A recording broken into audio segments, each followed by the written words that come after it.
กดแชร์เพื่อที่จะได้ไม่พลาดคลิปต่อไปนะคะแล้วก็จะได้เป็นกำลังใจให้คนรอแคลด้วยก็ขอบคุณมากๆนะคะ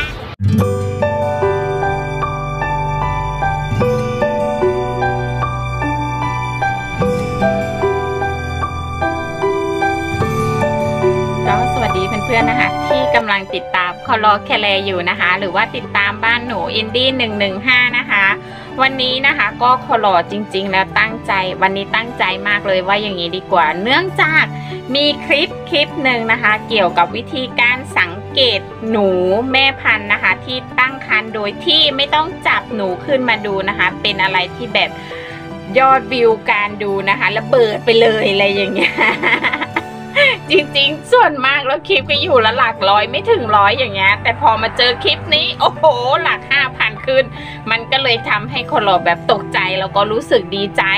วันนี้ก็เลยตั้งใจเลยจะมาอัดคลิปเกี่ยวกับหนูท้องหรือว่าหนูคลอดลูกนะคะให้กับเพื่อนๆอีกมาแชร์ประสบการณ์ของคอลอไว้อย่างนี้ดีกว่าเพื่อนๆหลายๆคนอาจจะแบบอยากจะรู้หรือว่าอยากจะทราบว่าบ้านหนูอินดี้นะคะเรามีประสบการณ์แบบไหนในเรื่องของหนูคลอดลูกนะคะเพราะว่าการที่ทำให้หนูผสมพันธุ์ท้องได้มันก็สำคัญมากสำหรับไปหลายคนแต่สำหรับคอลอนะคะการที่หนูคลอดลูกออกมาแล้วเราสามารถรักษาเขาไว้อย่างเงี้ยมันก็สำคัญนะคะเพราะว่าแล้วก็รู้สึกว่าสำคัญมากด้วยเพราะทุกครั้งตลอดมาเลยคอลอเนาะประสบการณ์ก็เยอะมากพอสมควรแล้วทั้งตายมั่งไม่ตายมั่งรักษาได้มั่งคลอด9 ตัวเหลือตัวนึงอย่างเงี้ยบางแม่ก็ไม่เหลือเลยจากประสบการณ์4 ปีนะคะ4 ปีก็ทำให้เรามีประสบการณ์ในส่วนของการที่ว่าเราจะมีวิธีในการป้องกันหรือว่าดูแลเขาในขณะที่เขาคลอดและเลี้ยงลูกเราจะรักษาลูกเขาหรือว่ารักษาผลผลิตของเขาได้หรือเปล่านะคะคอลอก็เลยจะมาแชร์ประสบการณ์นะคะแต่ว่าประสบการณ์นี้อย่างที่เพื่อนๆทราบนะคะว่าหนูแต่ละตัวพฤติกรรมไม่เหมือนกันนิสัยไม่เหมือนกันความเป็นอยู่ก็จะไม่เหมือนกันนะคะเราไม่สามารถที่จะคาดเดาแม่พันธุ์ได้เลยก็อย่างที่บอกนะคะต่อให้อัดคลิปนี้เราป้องกันหรือว่าทำทุกๆอย่างแล้วเราก็ยังป้องกันไม่ได้คือพูดชัวร์100%ไม่ได้เลยเพราะว่าหนูเขาพฤติกรรมนิสัยไม่เหมือนกันเนาะต่อให้เราป้องกันแค่ไหนเขาก็กัดลูกอยู่ดีเพราะว่าแม่พันธุ์อย่างที่รู้ว่านิสัยไม่เหมือนกันบางตัวเขาก็กัดบางตัวนะคะขนาดลูกแบบเลี้ยงมาตั้งนานแล้วหลายวันหลายอาทิตย์แล้วตัวดำแล้วเขาก็ยังกัดลูกนะคะเพราะฉะนั้น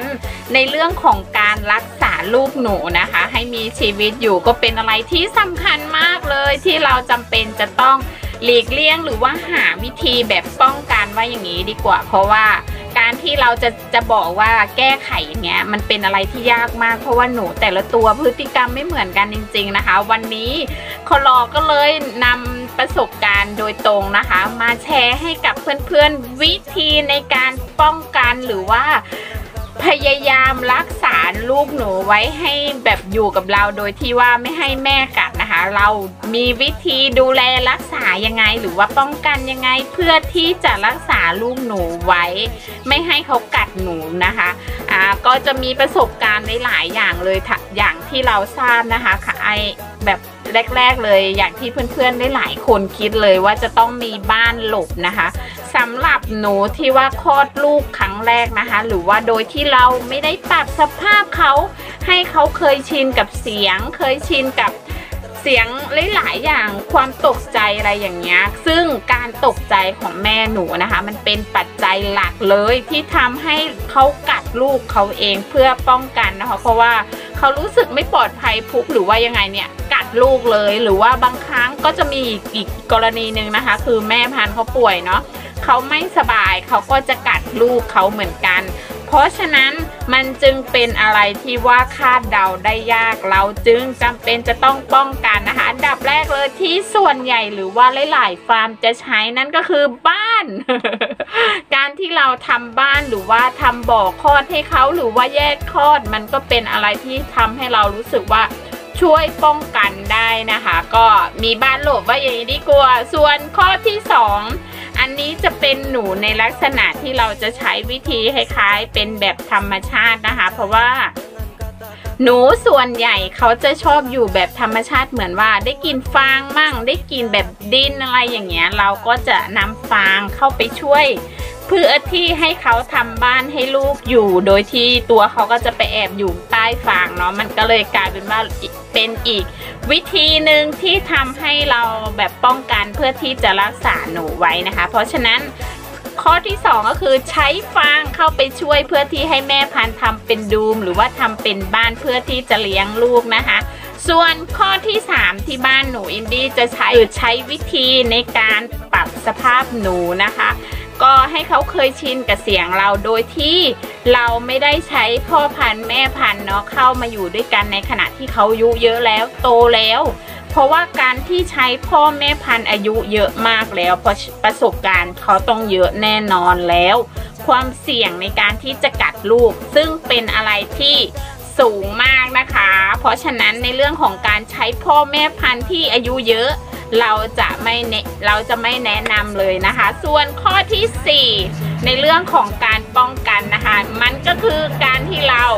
ปรับสภาพหนูตั้งแต่รุ่นเล็กนะคะแต่อายุน้อยในช่วง2 เดือนครึ่งถึง3 เดือนเราก็นำพ่อแม่พันธุ์หรือว่าแม่พันธุ์ที่เราต้องการนะคะมาจับแมทคู่ให้เขาอยู่ด้วยกันให้เคยชินไม่ว่าจะเคยชินในหลายๆอย่างเคยชินกันต่อกันและกันอย่างเงี้ยพ่อพันธุ์แม่พันธุ์อยู่ด้วยกันคุกคีกันอย่างเงี้ยมันก็จะดีหลายๆอย่างแล้วก็ให้เขาปรับสภาพเพื่อที่จะไม่กัดลูกในอนาคตนะคะส่วนข้อที่5ที่บ้านหนูอินดี้จะใช้ตลอดเลยเพราะว่าเสียงมันเป็นอะไรที่สำคัญสำหรับหนูมากเลยเพราะว่าถ้าเกิดเสียงดังมากหนูตกใจกัดลูกเลยตาย เพราะเราก็เคยเจอบ่อยบางครั้งมีหนูหลุดออกไปเนาะสุนัขหรือว่าอะไรแมวโอ้โหกวนวิ่งกันพรวดอย่างนี้ก็เป็นอีกสาเหตุที่หนูตกใจพ่อกัดลูกตัวเองนะคะเพราะฉะนั้นในเรื่องของการแบบเสียงมันก็เป็นอะไรที่สำคัญสำหรับหนูมากเลยเราจึงมีการเปิดดนตรีหรือว่าเปิดเพลงให้หนูฟังนะคะเขาจะได้เคยชินกับเสียงหลายๆเสียงมันจะเป็นวิธีในการปรับสภาพหนูได้ดีมากเลยเพราะว่าบางครั้งการที่เราให้เขาเนาะได้ยินเสียงบางทีดนตรีอันนี้เสียงดังหน่อยเสียงเบาหน่อยเสียงแหลมโอ้โหมีทั้งเบสมีไม่หนักมากอะไรอย่างเงี้ยมันก็จะปรับสภาพให้หนูเขาเคยชินกับความเสียงดังแล้วด้วยความที่ว่าบ้านหนูเนาะก็จะมีช่างด้วยอะไรอย่างเงี้ยในเรื่องของเสียงดังเราก็จะหลีกเลี่ยงไม่ได้มีทั้งเครื่องมือการทำเหล็กอะไรเงี้ยเจ๊ตลอดเลยอย่างเงี้ยมันก็เป็นสิ่งที่ดีการที่เราปรับสภาพหนูแบบเหมือนเสียงดังครั้งแรกเลยของเราเลยประสบการณ์ของเรานะคะคือครั้งแรกเราจะไม่ได้ฟิกอะไรมากมายนะคะเหมือนประมาณว่าปล่อยแฮนด์แล้วว่าอย่างนี้ดีกว่าคือพยายามทำทุกอย่างให้เสียงดังทุกวันจนกว่าเขาจะเคยชินหรือว่าแบบอันนี้ก็เป็นวิธีการที่เราป้องกันเนาะเพราะฉะนั้นเราก็จะป้องกันในทุกทางอะไรที่เขาไม่ชอบบ้านหนูนะชอบทำให้เขาได้ยิน เหมือน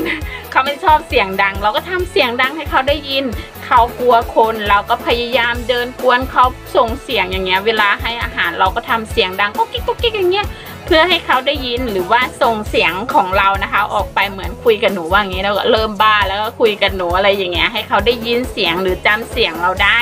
เพราะว่าเราจะอยู่กับเขาตลอดเนาะให้อาหารเพราะฉะนั้นการที่เราจะ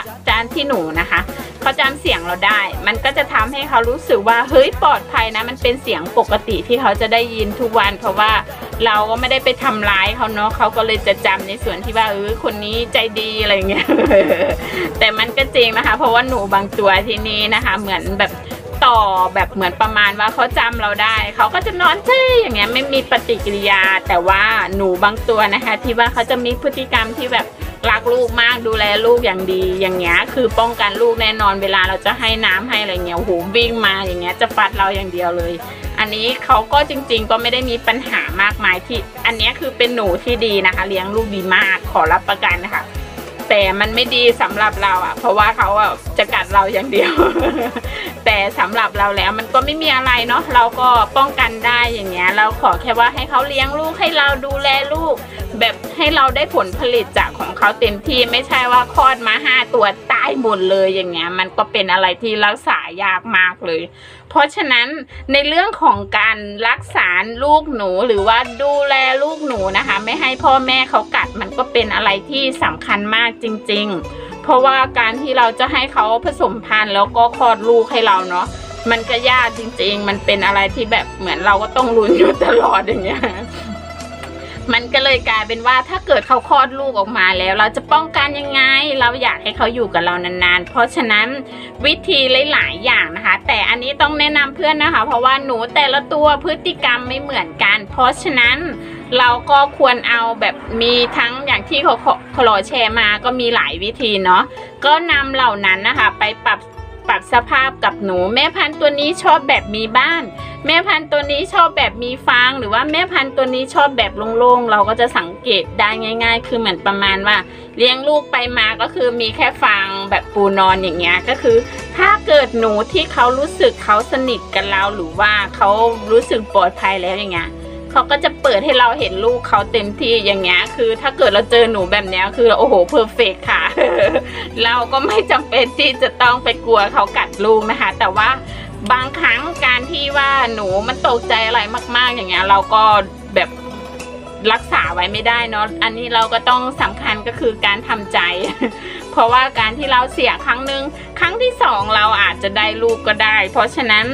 ต่อไปก็คือประมาณว่าเราก็ป้องกันเขาไว้ให้ดีที่สุดปรับสภาพแวดล้อมปรับสิ่งที่เขาชอบให้เหมาะสมกับแม่พันธุ์ตัวนั้นให้เหมาะสมกับคอกนั้นมากที่สุดนะคะก็เหมือนประมาณว่าแม่พันธุ์ตัวนี้ชอบเลี้ยงลูกตัวเดียวเราก็จับแยกไปเลยอย่างเงี้ยยังไงก็ไม่กัดลูกแน่นอนอย่างที่ของเราก็คือเราจะไม่ได้ฟิกตายตัวว่าอันนี้ต้องมีบ้านนะต้องมีฟางนะต้องเลี้ยงแบบโล่งๆนะอะไรอย่างเงี้ยเราจะเน้นการที่สังเกตแม่พันธุ์มากกว่าว่าเขารักแล้วก็ชอบอยากเลี้ยงลูกแบบไหนอยากอยู่แบบไหนมันจึงทำให้เราแบบได้เก็บเกี่ยวลูกและผลผลิตของเราเต็มที่นะคะอันนี้ก็จะเป็นวิธีของบ้านหนูอินดี้115นะคะในการปรับเปลี่ยนสภาพหรือว่าปรับเปลี่ยนตามแม่พันธุ์มากกว่าไม่ใช่ปรับเปลี่ยนตามใจฉัน เพราะถ้าเกิดการที่เรารักษาแม่ลูกเขาไว้ได้เงี้ยค่ะมันทำให้เราได้ผลผลิตคือมองเห็นกำไรได้เลยเพราะฉะนั้นการที่เราจะรักษาลูกหนูไว้มันก็สำคัญมากวันนี้นะคะคลอก็มาแชร์ประสบการณ์แบบล้วนๆเยอะๆทั้งหมดเลยก็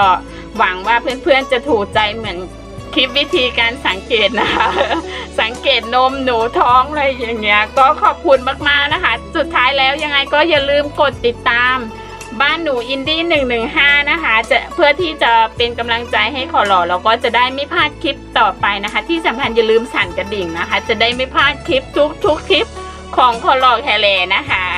ก็ถ้าเกิดเพื่อนๆท่านใดสนใจนะคะอยากสอบถามข้อมูลหรือว่า